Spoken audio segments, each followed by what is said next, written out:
Mr. Brendan Ogle. Yeah! And without further ado, I'll hand over to Brendan. You have to shout into this mic. You're not used to that, sure you're not, Brendan. Give him a loud hand. That's a very short speech for you, Maeve. Thanks very much. It's a great privilege for me, particularly, to come to Dundalk today with our two guests of Right2Water from Detroit. We've been down in Cork, sorry we're a few minutes late, but they'll explain that to you themselves.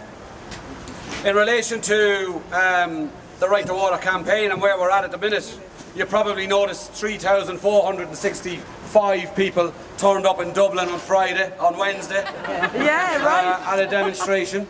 We've been accused of exaggerating those numbers, but seriously, we're on the back now of 3 massive public demonstrations against this double water tax.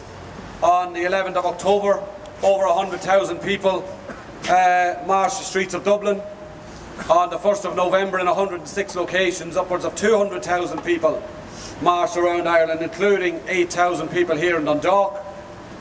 And on Wednesday, at 1:45, because I was on the stage looking at it, we had 60,000 people in Merrion Square, west and south, and the Garda, who later issued a statement that there were 35,000 in total, were in my ear when I was on the stage telling me to get the crowd to push back and that the marchers still hadn't crossed O'Connell Bridge and they didn't know what they were going to do with all the people. So it came as a little bit of a surprise later on that day to hear the Garda had issued a statement that there were 35,000. Dublin won something a couple of years ago, I forget what it was, but the Garda issued a press statement saying there were 35,000 on the street that day. I think they just got the same press statement out and put a different day on it, something like that. It doesn't really matter. It doesn't really matter. I'm anywhere on the streets, in some respects. Yeah. I think the government know, and all our information from inside the government know, because we have a couple of spies there, a couple of workers there, a couple of union members there, and all our information is that they are very, very scared indeed. Right. They announced, Alan Kelly announced a reform package of measures a few weeks ago. And the press note on the package of measures stated, specifically, these measures will be judged by the numbers that turn out on the 10th of December.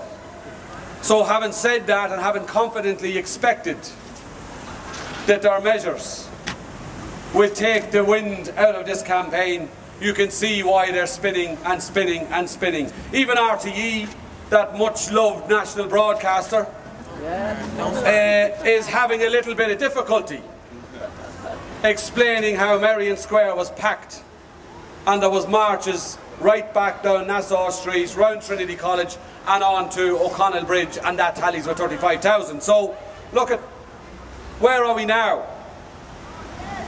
Well, it's very, very clear that in terms of concessions, that this campaign, which is a citizens' campaign, up and down the country, and I know people have been campaigning here week in, week out, for how long now, Maeve?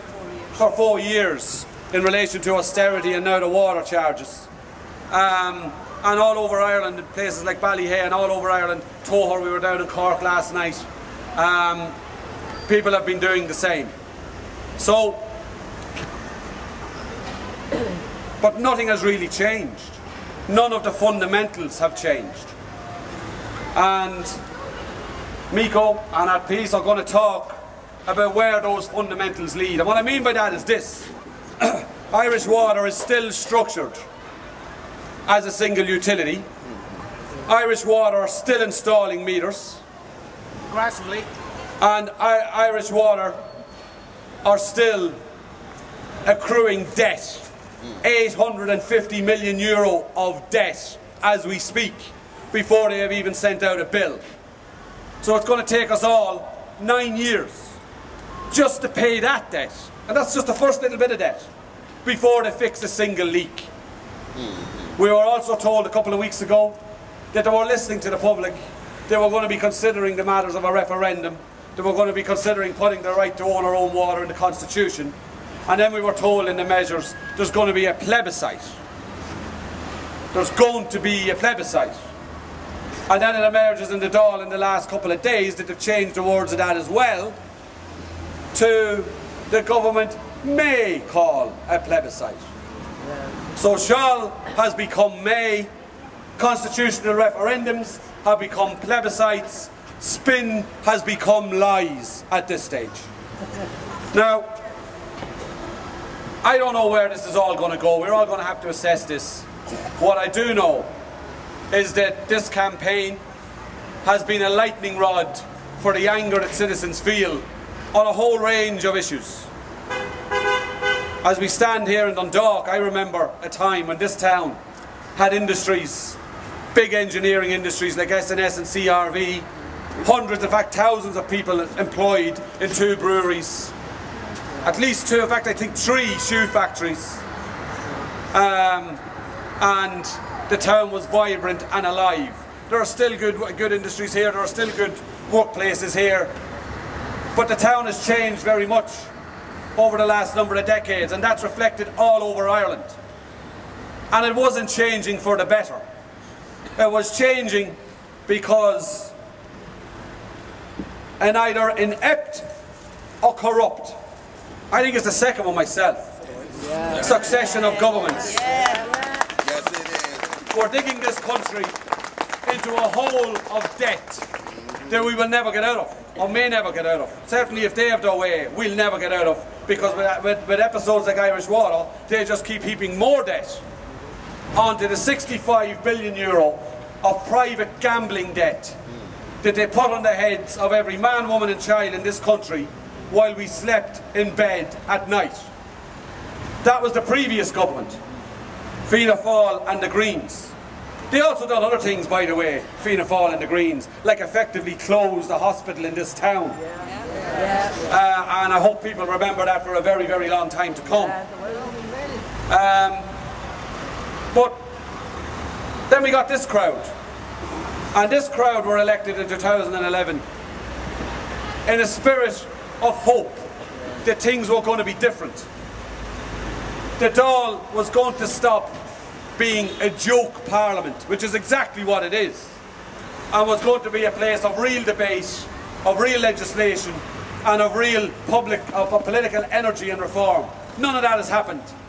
There's still as much cronyism, there's still as much ineptitude, there's still as much corruption as there was in the previous government. And that's just Fine Gael. In relation to Labour, they're the party that I'm the most angry with, because they're the party that the ordinary working people of this country rely on to do something for them, and they have royally stabbed us all in the back since 2011. They promised faithfully that they would not introduce water charges. In fact, they ran on a platform that we needed to elect them to stop Fine Gael introducing water charges. And 19 days later, they signed up to a programme for government which introduced water charges, and have been ramming it down the necks of the citizens of this state ever since.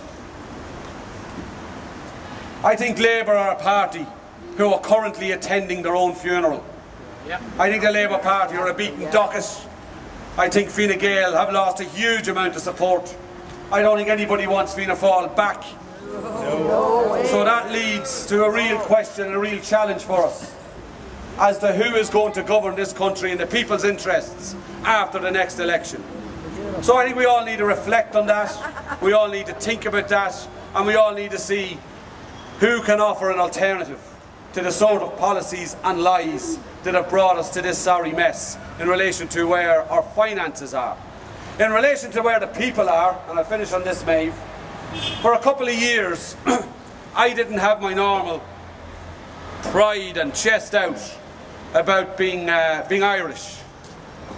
I'm lucky enough to be able to travel a bit with work, and you meet people at various conferences, and you meet people in airports, and people say, where are you from? And you know, we were always, I'm Irish, and your kind of chest would go out, and you'd stand an inch taller, and you'd broaden your shoulders.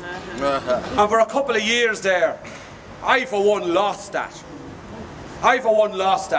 And when I would be going somewhere and people would say, where are you from? And you'd say you're Irish, you kind of bow your head a bit. Because you knew the world was looking at us.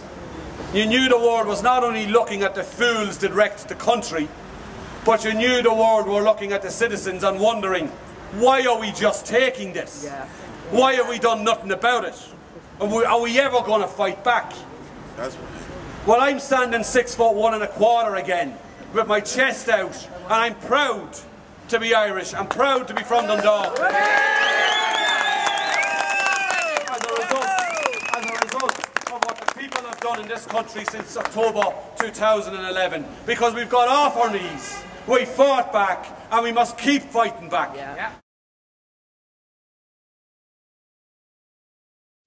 Marcus Howard, test 1, 2, 3.